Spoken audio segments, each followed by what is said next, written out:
Boa tarde a todos. Meu nome é Eduardo Guerreiro, professor do Programa de Pós-Graduação em Ciência e Literatura do Departamento de Ciência e Literatura da FRJ.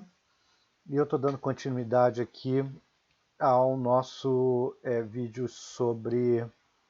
a, é, sobre a questão do que seria uma espécie de mística social, mística cooperativa, social que aparece em Joaquim de Fiore e Agostinho da Silva e como que o Caetano Veloso no livro Verdade Tropical se coloca em relação a essa mística. Né?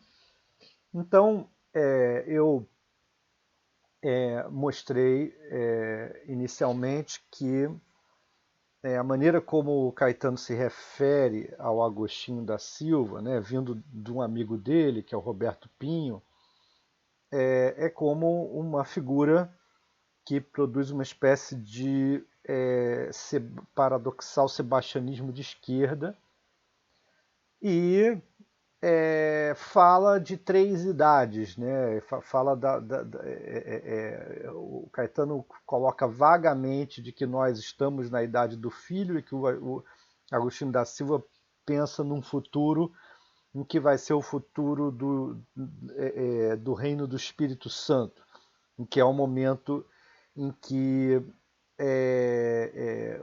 Portugal e Brasil renasceriam e colocariam a sua o seu talento sincrético e ecumênico para o mundo inteiro. Né?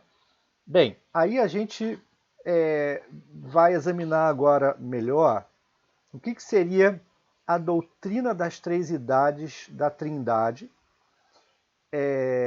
E ela vem, essa doutrina das três idades, ela vem do calabrês, né, do italiano chamado Joaquim de Fiore, Gioccano da Fiore, né? Que viveu entre mais ou menos entre cerca de 135 e morreu em 1202. Né? Aportuguesando um pouco mais, seria Joaquim de Flora, certo? Eu vou chamar aqui de Joaquim de Fiore. Tá? Bem, eu já falei da diferença entre mística solitária e mística associativa. Esse é um conceito de um grande teólogo italiano da primeira metade do século XX, chamado Ernesto Buonaiuti, né? Que tem um livro sobre Joaquim de Fiore. Né? E também tem uma história do cristianismo, uma figura bem interessante. Bem, a, é, essa mística associativa que o Ernesto Buonaiuti fala é mais ou menos o que, dentro dos teóricos da mística que eu já passei, que eu examinei, seria mais ou menos o que a gente pensa como mística coletiva em geral, né? A gente pensar a mística coletiva. Sempre, e dentro dos estudiosos da mística, essa é uma área sempre mais complicada de pensar, que não foi bem pensada, que não foi bem. Não se inseriu direito no que geralmente a gente pensa na mística. E, geralmente, quando a gente pensa mística, a gente pensa como mística solitária. Né? Ainda que essa mística solitária ela esteja dentro de uma coletividade vinda da própria esquerda. Né? Aí tem aqueles que são mais heréticos ou aqueles que estão mais dentro da igreja, mas no geral, quando a gente pensa em mística, assim, do século XII, XIII em diante, até o século XVII, né, um período mais específico assim da mística, a gente pensa assim numa relação do sujeito com Deus. Né? Então, o que seria essa mística coletiva sempre é uma questão pouco examinada. Né? E quem trabalha com mística assim, de fora da teologia ou de fora de pessoas que conhecem melhor assim esse universo, assim, seja as que estão dentro da teologia, seja a que não estão dentro da teologia, que estão mais no campo de ciência da religião, né? Ou mesmo que estejam no campo da psicologia, ou no campo da sociologia e tal. Geralmente, as pessoas que estão de fora e que pensam assim, sem muito conhecimento da história, têm como primeira visão dessa palavra a ideia de seita, a ideia é, é, de uma alienação de indivíduos em conjunto. No final das contas, pensam mais em termos de mística coletiva. E quando pensam a ideia de uma mística solitária, pensam em figuras assim muito ingênuas e alienadas e etc e tal. Tudo isso tem uma história, né? Por trás dessas noções vagas, tudo isso tem história. E eu já falei alguns desses aspectos, pelo menos nos vídeos passados. Tá? Mas o Bernard McGinn, quando ele fala do Joaquim de Fiore, ele meio que traduz a ideia de mística associativa do Bonaiuti para uma ideia de mística social corporativa, ou que estaria por trás do que o Joaquim de Fiore propõe, né? Ou mística visionária apocalíptica. Tá? São, digamos, as duas facetas, faceta visionária apocalíptica que vai se tornar uma mística social corporativa. É o que o Joaquim de Fiore fala. Ele tem um livro, um dos livros dele, que é essa Expositio in Apocalypse. Ela propõe, assim, é um comentário do Apocalipse, né? É um comentário do livro final do Novo Testamento, em que propõe assim uma concordância entre o Antigo e o Novo Testamento. Essa concordância ela não tem nada de muito original no caso do Joaquim, mas ele, enfim, ele propõe uma relação de espelho entre os dois livros, em que o Novo Testamento ele revela aspectos que estavam ocultos no Antigo e tal, enfim. Ele tem um outro livro que se chama Livro das Figuras, em que ele mesmo propõe, ele mesmo relata uma experiência mística dele, que é a experiência de uma revelação, né, intelectual dessa conjunção entre os dois livros. Né? Então ele tem uma visio spiritualis que revela um intellectus spiritualis. Quer dizer, para ser mais exato, o Fiore ele teve assim, mais ou menos assim, na festa da Páscoa, quando ele estava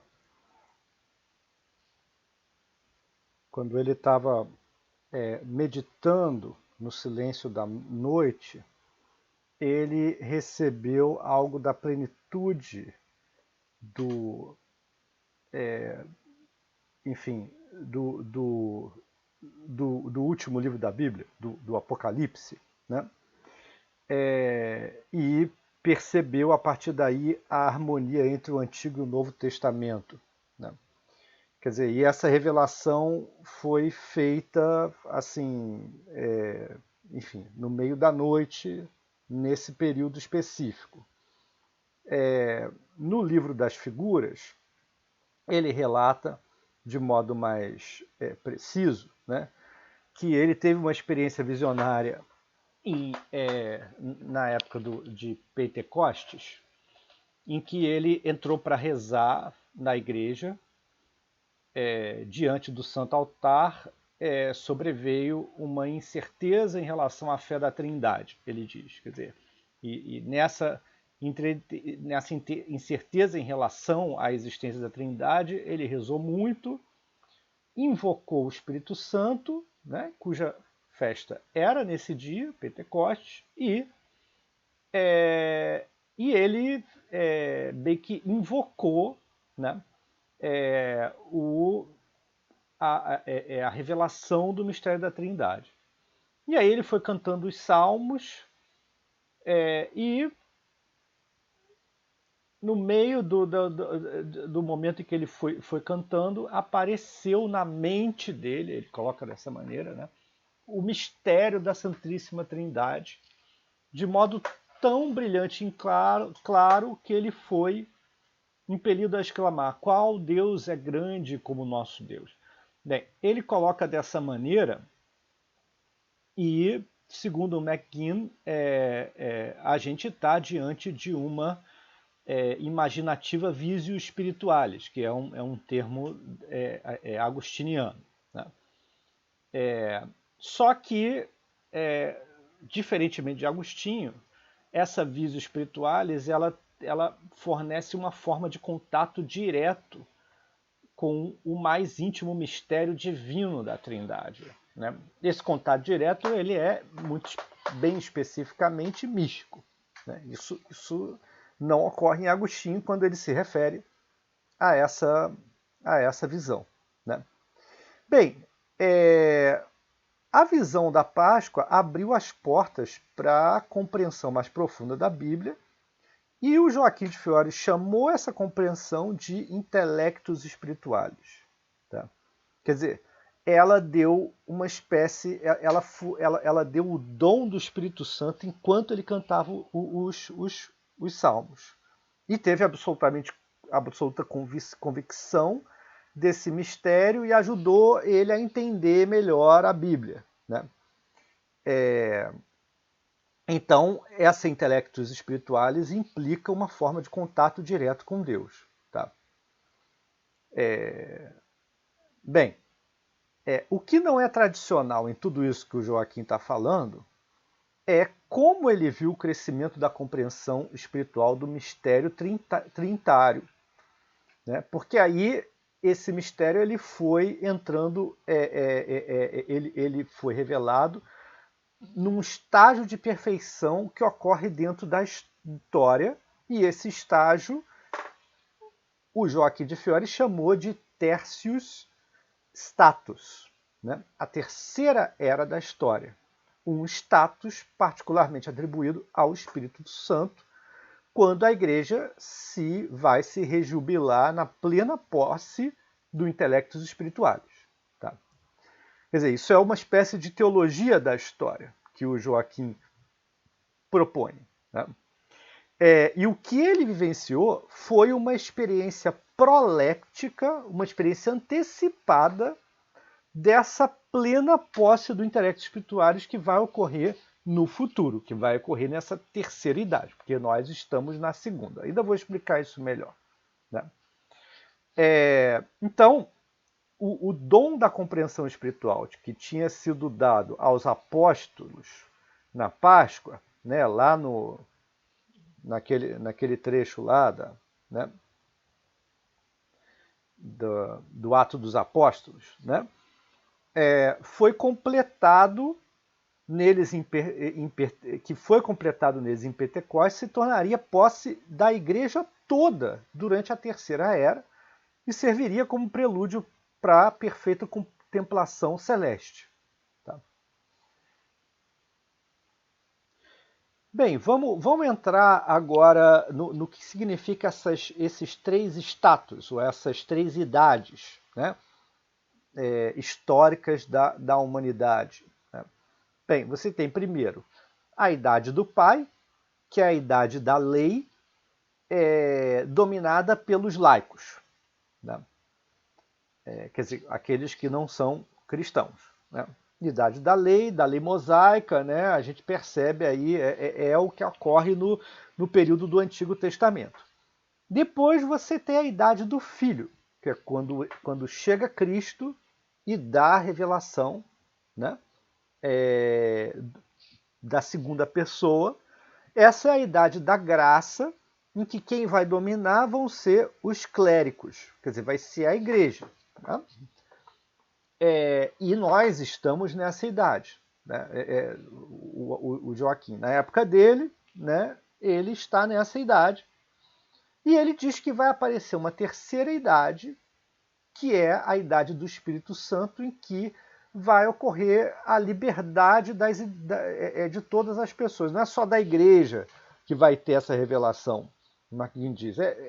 Assim, todos vão ter a revelação, e quem vai estar no protagonismo disso não vão ser os clérigos, vão ser os monges, quer dizer, aqueles que têm uma relação mais próxima com Deus. Tá? E esse período vai ser um período de liberdade para todas as pessoas. Né? É um período em que a própria igreja é um período que vai superar a necessidade da igreja. Tá? A igreja não vai ter mais muita razão de existir. Na verdade, todos os problemas que vão existir na humanidade, eles vão ser meio que resolvidos num estágio que seria mais ou menos um estágio pré-paradisíaco. Tá? Isso depois da vinda do anticristo e tudo isso. Né? Depois do próprio Apocalipse. Tá? Então, aí vai aparecer aquilo que ele chama de uma esquerda espiritual. Né? Ele faz parte, quando ele está falando isso, ele faz parte daquilo que a gente chama de milenarismo. Ele está pensando com a cabeça de uma espécie de uma visão milenarista medieval, né? ou quiliástica. Tá? Agora, geralmente quando as pessoas pensam no Joaquim de Fiore, né, quem se refere a ele como herético, mas em termos históricos a gente tem que ir com calma. Né? O próprio Agostinho da Silva, quando ele se refere a ele como uma figura herética, que produziu uma doutrina herética. Não é bem assim, porque ele foi amigo do Papa do tempo dele, foi próximo do Papa do tempo dele, que tinha uma visão, que achava ele interessante, e ele não era uma figura contrária à igreja, muito pelo contrário, ele estava inserido no tempo dele na igreja. Ele escreveu uma coisa meio estranha, né? Mas o que ele propõe no comentário do Apocalipse é que vai ocorrer uma espécie de uma revolução pacífica, entendeu? É isso que ele diz que vai acontecer. Ele produz uma espécie de uma teologia da história profética, né? E o que ele vê é uma espécie de uma revolução pacífica. Então ele não tem assim nenhum movimento em conflito com o lugar onde ele está. Né? Com a igreja. Ele fez parte dos cistercienses no determinado primeiro período assim da vida dele como monge. Então, depois ele teve alguns conflitos, mas ele não tá tendo uma posição assim que quer ser de fora. Ele não teve nenhum grande conflito com a igreja, né? E como homem do século XII, isso também não teria muita possibilidade de existir. Né? Bem, o que eu queria propor aqui, para a gente entender o que está acontecendo nesse primeiro momento do pensamento do Joaquim de Fiore, é que eu já falei para vocês assim que Marguerite Porete e também os franciscanos, assim, já antes dela, viam um paraíso não como algo que vai acontecer depois da morte e que vai acontecer se você se tornar digno moralmente disso e etc. e tal. Você tem uma posição que aparece no século XIII, né, em que a Porrete ela vai dizer que se você ver Deus, se você for capaz de ver Deus, o paraíso já vai estar lá. Você já vai ter visto o paraíso. Você já vai estar no paraíso. Né? É o ladrão que está do lado de Cristo, né, no momento da paixão, na cruz, e ele tem uma revelação, ele vê Cristo. Né? Ele vê Jesus e aí Jesus se revela a ele, diz que ele vai, que ele vai estar no paraíso, só que ele não... Essa própria promessa de Jesus não tem mais sentido, porque ele já viu Deus, então ele já está no paraíso. Isso eu chamo de uma imanentização do paraíso. E a mística, ela produz geralmente isso. Ela produz a imanentização das promessas religiosas, né? A mística, ela retira, né, toda a construção de promessas a partir de uma obediência moral, né, que você tem geralmente na doutrina. Ela pega a promessa e imanentiza ela na relação imediata, de uma experiência imediata com Deus, né? É isso que ela faz. Bem, isso foi no século XIII. Nós estamos no século XII, né? O que eu proponho aqui que a gente entenda como que tipo de imanentização o Joaquim de Fiore propõe aqui. Ele não chega a propor uma imanentização direta da experiência divina. Ele teve uma visão, isso está claro, ele teve, né? E essa visão foi uma antecipação, né? Como eu disse, uma experiência prolética, né, da revelação que vai acontecer na terceira idade. E ele não estava na terceira idade, ele estava na segunda. Né? A rigor, se a gente for rigoroso junto com ele, nós ainda não chegamos na terceira idade. Né? Nós aqui hoje, no século XXI, não chegamos ainda na terceira idade. Mas ele propõe uma espécie de imanentização do paraíso já no futuro, antes do paraíso acontecer. É uma imanentização que vem da aparição de um pré-paraíso no futuro. Né? Então ele produz uma espécie de imanentização mística. Mas é uma imanentização que ocorre na história, né? Que vai aparecer na terceira idade. Certo? Bem,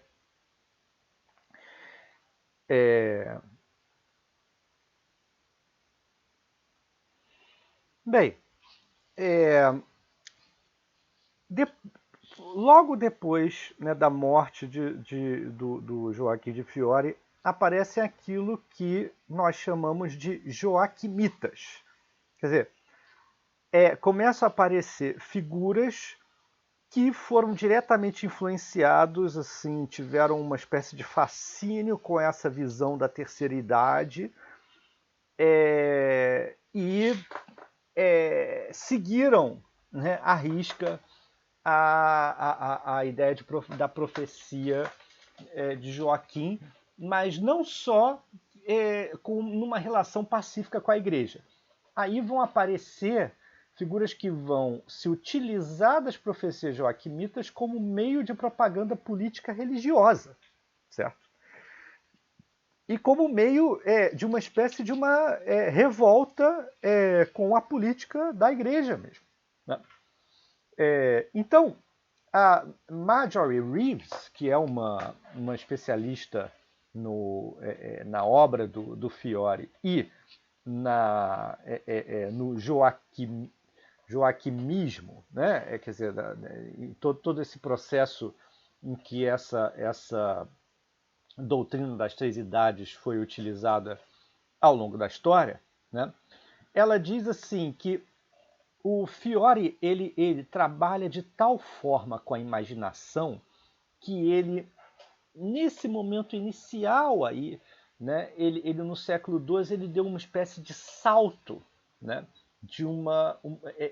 para uma visão mística da história, que necessariamente vai estimular, né, a fantasia utópica das pessoas, vai mobilizar a esperança delas por um mundo melhor e vai impulsionar a ação, certo? Então, na verdade, o que o Joaquim de Fiore fez foi ele ateou uma chama que vai se propagar como um incêndio já no século XIII, né? porque essas pessoas que vão ler o Fiore e que vão acreditar nessa mensagem e elas vão buscar, isso vai produzir nelas a expectativa de uma nova ordem do homem espiritual. Tá? Como vocês veem, nós estamos num território bem diferente daquilo que eu estava chamando de mística solitária, né? De toda a história da mística que eu tinha contado até agora. Né? Toda a história da mística que eu tinha contado até agora e tudo que a gente passou estava dentro de um paradigma que não era esse paradigma político, mas agora a gente vai entrar nele, né? Um paradigma político, né? De uma mística social.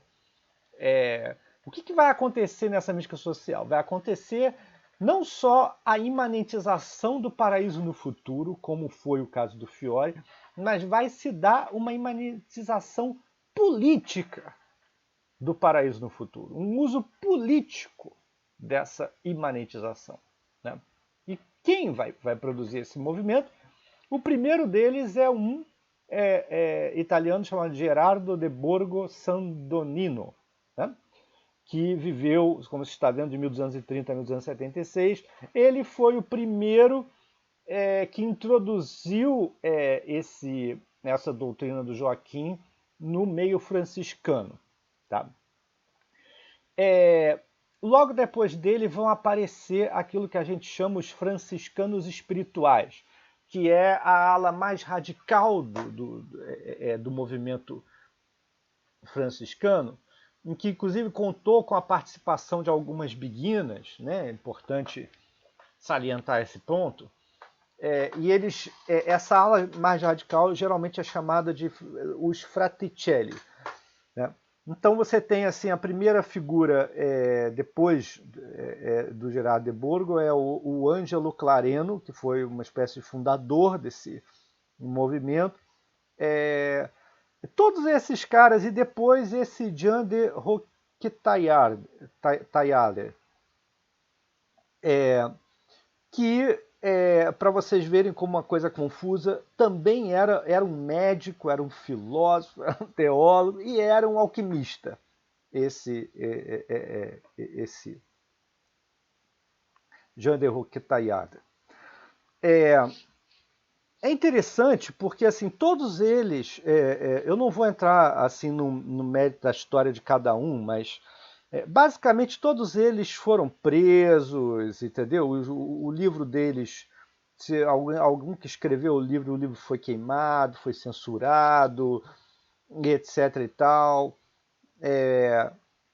São movimentos assim de insurreição contra o papado, contra a igreja, né? E para os Fraticelli, o Papa João XXII era o próprio anticristo. O Papa era o anticristo. Tá? Bem, depois vem uma seita, né? Aí porque os franciscanos espirituais ainda tinham uma pretensão de modificar a igreja e foram severamente reprimidos. Mas depois desse momento, aí tem o momento dos irmãos apostólicos, que aí já são figuras que já estão fora mesmo da igreja, não conseguiram nem entrar para a ordem franciscana. Né? Então tem essa figura aqui, Gerardo de Segarelli, né? E tem o Fra Dolcino. Né?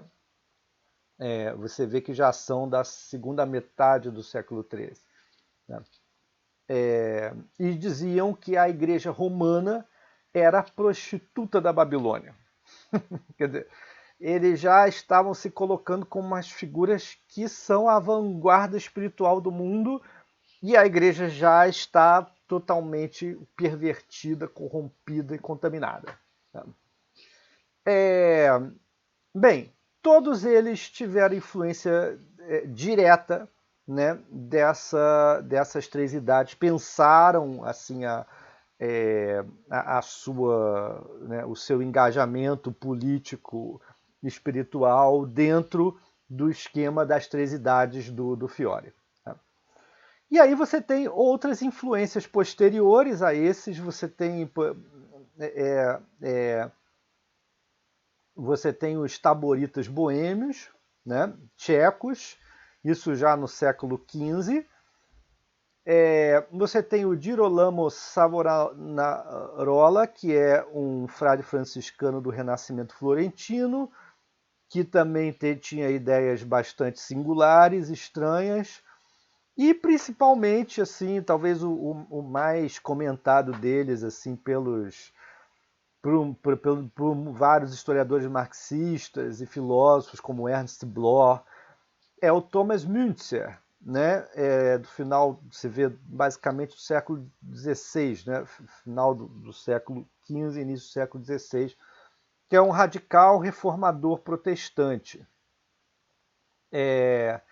E que, enfim, o Lutero, né, ele meio que detonou uma revolta protestante na Alemanha, mas ele não era tão radical assim, e ele não queria assim acabar com a diferença de classe, né, não queria necessariamente defender os pobres. Lutero não era esse tipo de figura. E o Thomas Müntzer queria ser mais radical, queria ir mais adiante. E o Lutero teve que fazer parte assim da repressão do Thomas, né, do movimento do Thomas Müntzer, né? Então, Lutero, assim, que era inicialmente uma figura que pretendia um avanço maior, depois ele recua quando o Thomas Müntzer radicaliza a coisa. Tá? Bem, vocês veem uma coisa curiosa. Todos esses movimentos eles podem ser considerados. Certamente o movimento do Thomas Müntzer ele é totalmente considerado assim. Esses movimentos podem ser considerados como uma espécie de proto-esquerda europeia. Né? Aí você já tem uma espécie de esquerda europeia dentro daquilo que a gente chama de mística social corporativa. Né? Então, é difícil pensar o surgimento de revoltas, enfim, elaboradas por revolucionários, por revoltosos e praticadas por movimentos populares. É difícil você pensar isso sem mística. Tá? É difícil. Porque a mística está lá desde o início. Inclusive, antes de Marx, quando você pensa no socialismo anterior a Marx, você tem movimentos cristãos, né? Que querem mostrar como a mensagem de cristão é uma mensagem direcionada aos pobres. Logo, se é direcionada aos pobres, é um absurdo que a igreja esteja do lado dos ricos, esteja do lado da dominação, né? Do poder, e etc, etc, etc. Né? Então você é o caso por exemplo, do Fourier, né? Que a gente, Charles Fourier, que a gente já viu aqui em vídeos passados. Né? Ele não é propriamente assim, ele propõe uma espécie de, ele mesmo inventa uma terceira coisa, ele não é bem cristão, ele inventa uma outra coisa, mas é uma outra coisa que tem uma função religiosa também, tem uma mística lá, né, dele que ele reúne física e a correspondência e tal. Né?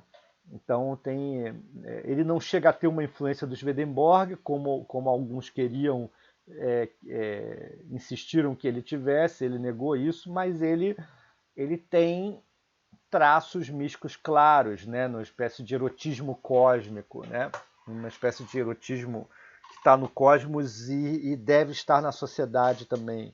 Né. Bem, mas não necessariamente que esse pessoal do século XIX tem influência do Fiore. Isso não é necessariamente o que acontece, mas pelo menos até o século XVII essa influência ela estava muito presente. Então você vê que durante muito tempo ela durou com uma espécie de predominância nesses movimentos populares revoltosos.